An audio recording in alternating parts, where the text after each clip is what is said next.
nagmamature na yung tao. Sabihin, kailangan mag-aral. Kasi this will be your bread and butter. Anong bread and butter?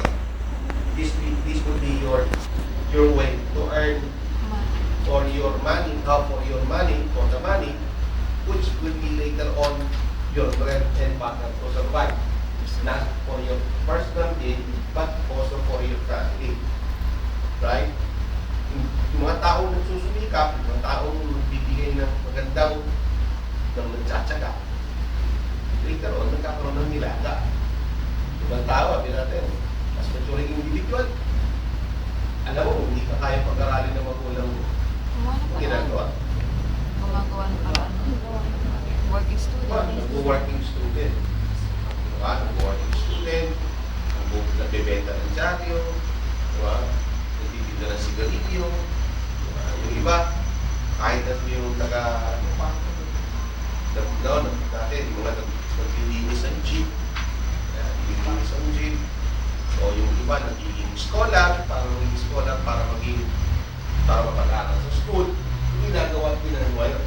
So, iba naman sa inyo siguro, hindi naman nag-work. Sino nag-working student sa inyo? Si Mark. Anong trabaho? Sales clerk. Ano po? Sa Greenwich. Ay, college. Yes, sir. Professor College po. Up to 6 years. High school. Nagtitinda ka na ito. Sa inyo. Sino yung nag-kwek-kwek? Fishball. Halo-halo. Diba? O yun. Kasi spin, para mas maraming mas swerte. About 98% inside this classroom is very lucky because their parents is what? Kahit Sending you to school. Ang tanong doon, how good are you in school? Pasaway ka ba ang estudyante? Nag-aaral ka mabuti o hindi? Baka hindi ka nag-aaral na mabuti. Gusto mo, let it be. Hindi naman nag-aaral. Bakit ba? Okay lang yan. Formality lang yan. Etc. Then later on, malalaman mo lang. Kailangan pa na ito. Diba? Sobrang kailangan. Diba? Yung iba nga, simula sa pagiging janitor, titignan ng mga bote, katulad na ikwento ko sa iyo last Tuesday, how she earned her life and her family. But then, on the later part of her life, nagkaroon ng tragedy. But then, she keeps on going and going. Right? Hindi yung katapusan ng mundo. Right? And yung iba, nagsusuicide tayo. Right?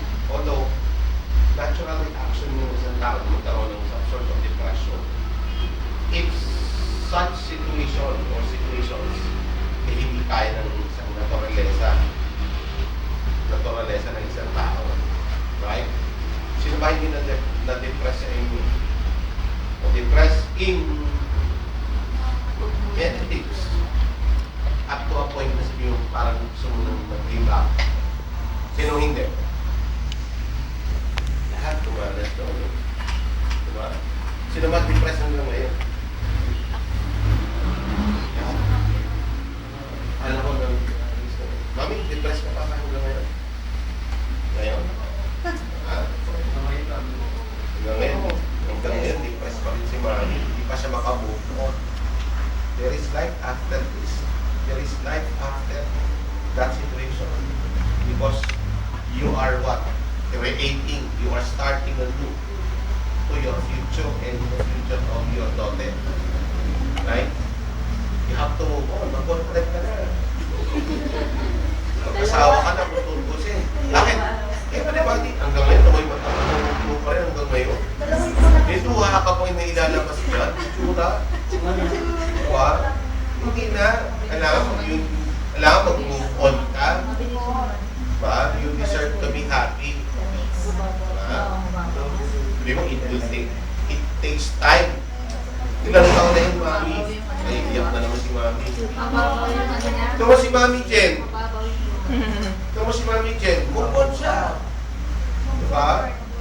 Kahit din yung papa niya ay meron ng bagong papa, may bago ng mama sa kanya. Caring niya. Diba? Bakit? Kailangan niya mag-survive Sa isang anak. for her 3 kids. Right? 2 kids. Right? And she deserves to be happy. Right? Eh, but ikaw, sabi natin, as maturing individual, dapat stable na yung self-concept mo. Right? Kahit sabihin mo, ikaw ay 46 years old, you need to be, you deserve to be happy. Diba? Siguro maintindihan ng anak mo yun. Kasi ang anak mo, 21 years old na. Diba? Hindi naman sinasabi ng anak mo, mami, boyfriend ka na. Nasabihan na. Oh, alam mo? Kasi yung anak mo nag-iisip, ha? Hindi, pinakasawa nga siya, sir. Oh, alam mo? Sa akin, boyfriend lang. Yung sa anak mo, sama na. Tanong lang, huwag kayong tatanan. Ha? Diba? Tatanan, paano? Tatanan pa kayo na lang. May edad na kayo. Diba? Sabi natin, dapat tumatanda yung tao, mayroon pinagkakatandaan. Diba? Pag yung mga tao parang isip bata, sino ba mag-isip bata dito? Yung isip bata dito. Yung iba, isip bata pa rin, pero ayaw umamin. Di ba, Kelly? Isip bata pa rin, ayaw umamin. Sila isip bata pa. Katulad yung isa babaitang niya. Sabi ko, pag nalito, dahil pumasok. O, hanggang ngayon, di pa rin natututo. Diba? Tapos tatawanan ka lang. Parang pagkalayo-layo yung bahay niya. Anyway, sabihin natin, nandun yung point. Diba? Point na sabihin natin, we cannot grow if we will not make ourselves stable. You will learn to adjust. You learn to fortify yourself. Para maging mature. Right? Mature in many aspects of your life. That includes decision. What you wanted to be and what you wanted to become. Right? Mature enough to work with other people na hindi ka makikisamahan. Ikaw ay marunong din makisama. Marunong kang utusan na hindi ka nagreklamo. Di ba? Pag hindi utusan, hindi reklamo na nagreklamo. Diba? Hindi ba naman sabihin natin, pag may ginagawa, hindi na ginagawa yung kanilang 110% o 100% performance sila. Sabi nila, bahala, okay na yan. Diba? Hindi naman siguro po pwede sa isang profession gano'n. As much as possible, you do things perfectly. Or else, the consequences of such. Having a stable self-concept, pagkakakilala sa sarili, after you evaluate yourself, tanong ko na kapag evaluate ka naman ng sarili ko. Ang problema nun, baka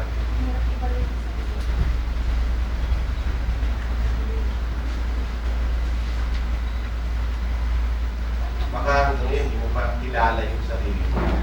Yung iba, yung pinagawa natin yung ating drawing, that is part of your self-evaluation. Yung iba, kakapiraso yung isulat nila. Bakit kakapiraso yung isulat nila? Hindi ba nakapagawa nila? Yung nakaka yung nagawa nila. Yeah, marami nila. It means na hindi mo kilala yung sarili. Hindi mo alam yung strength, yung weaknesses mo. Diba? Gaya-gaya lang. I am honest, hardworking, sincere, thoughtful. Lahat na yata ng adjective nila gano'n. Pero hindi ka naman sigurado kung totoo yun. Honest, dito lang, kung magkalit. Pero, may nabigyan mo, nakalimutan ko mag-aaral eh. Uy, gawa mo naman ako ng ganito. Gawa mo ako ng resume. Hindi ko alam yun, hindi ako nakikinig eh, sir. Hindi ako, formality lang yun eh. Hindi mo malalaman eh, sir.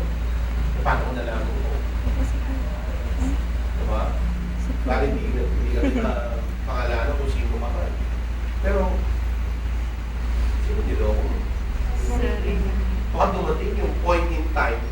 you have to do your own resume, hindi mo alam paano gawin.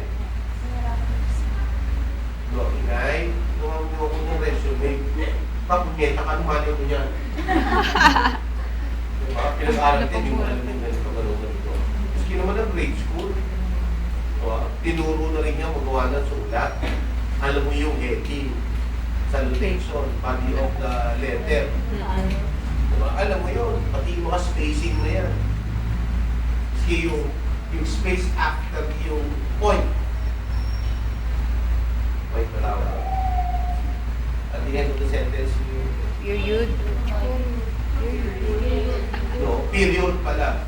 After the period, kailangan mo ng space. Yeah. Right? Mga basic lang yun.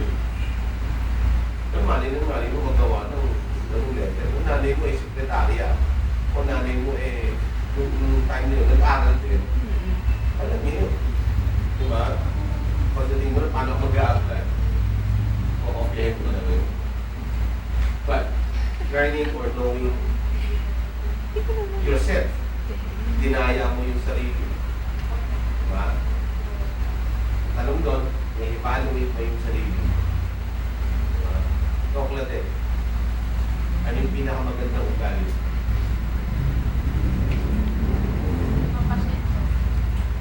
Mahaba yung pasensya mo. Ano yung pinakamapangit na ugali?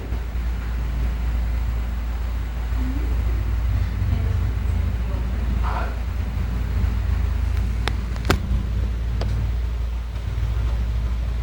ano? Wala ka masama ugali? Oo. Ano nga yun? Ano yung mas marami? Pangit o ganda? Hindi rin masabi. Pantay. Hindi rin masasabi sa sarili. Only ikaw, ang pinakamagandang ugali mo. Makisama. Huwag ako makisama. Babae, lalaki. Ha? Kahit daling na po, maganda bata. Hindi pinuwan. Huwag ako makisama.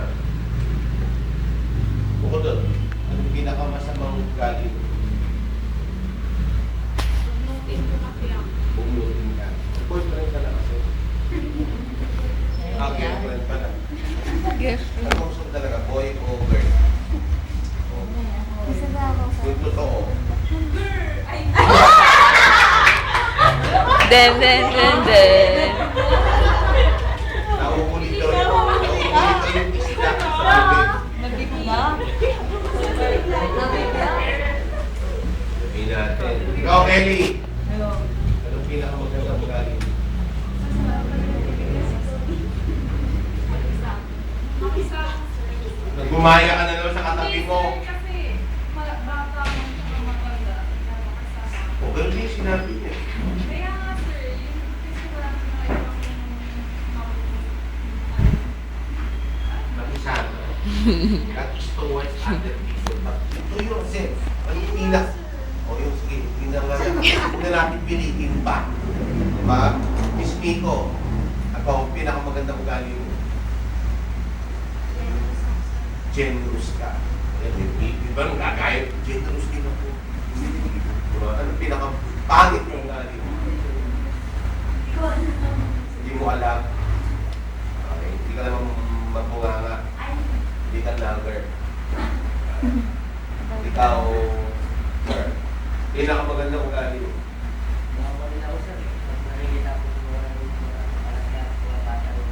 Nakapun mo.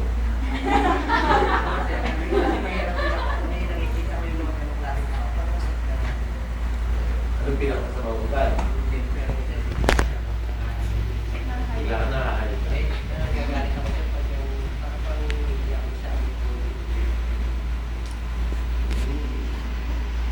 Hot temper siya.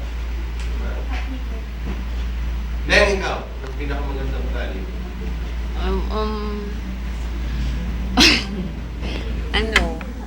Ano ba? Mabait. Makisama na naman. Mabait lang. Joke.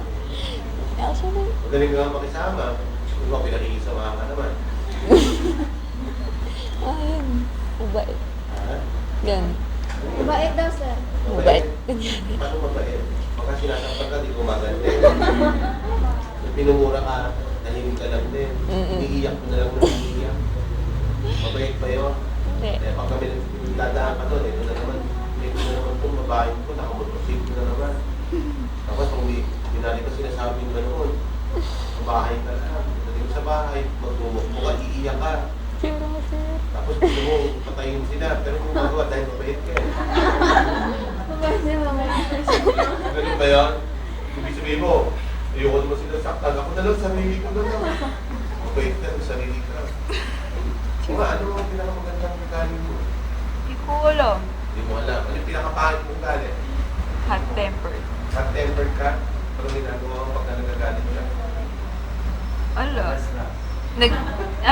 Nag-TTS? Titiis. Nasa isang sulok. Kinakalbo ka na sa sarili mo. Imo ka raw, imo. Oo nga. Emotional. Si... Ikaw. Ano yung pinakamagandang ugali mo?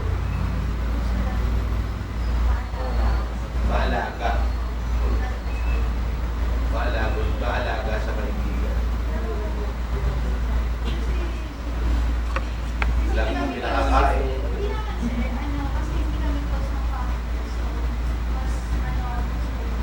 Kaibigan.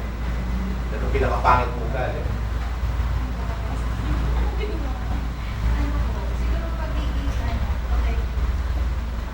Protective. Pagka protective ka ng ginagawa mo.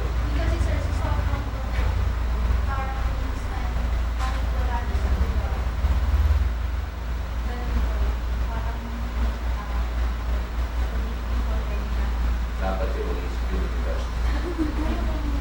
Oo, kasi pinoprotektahan mo yung bagay, sa mga tao, kaibigan na.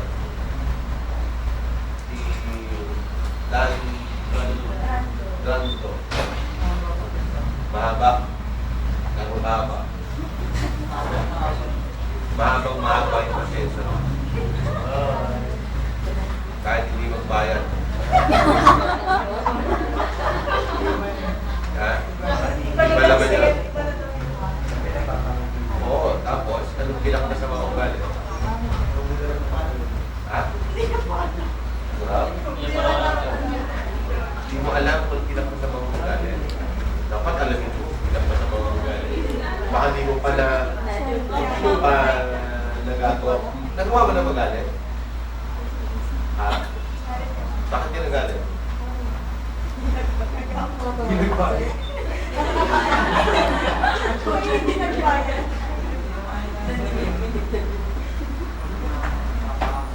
Napapaaway. Hindi ka napapaaway.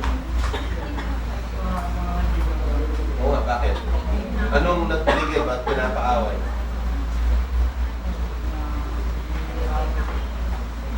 Nag-iisama ka sa away ng may away. Nakikiramon. Mami, ikaw. Pinakamagandang ugali.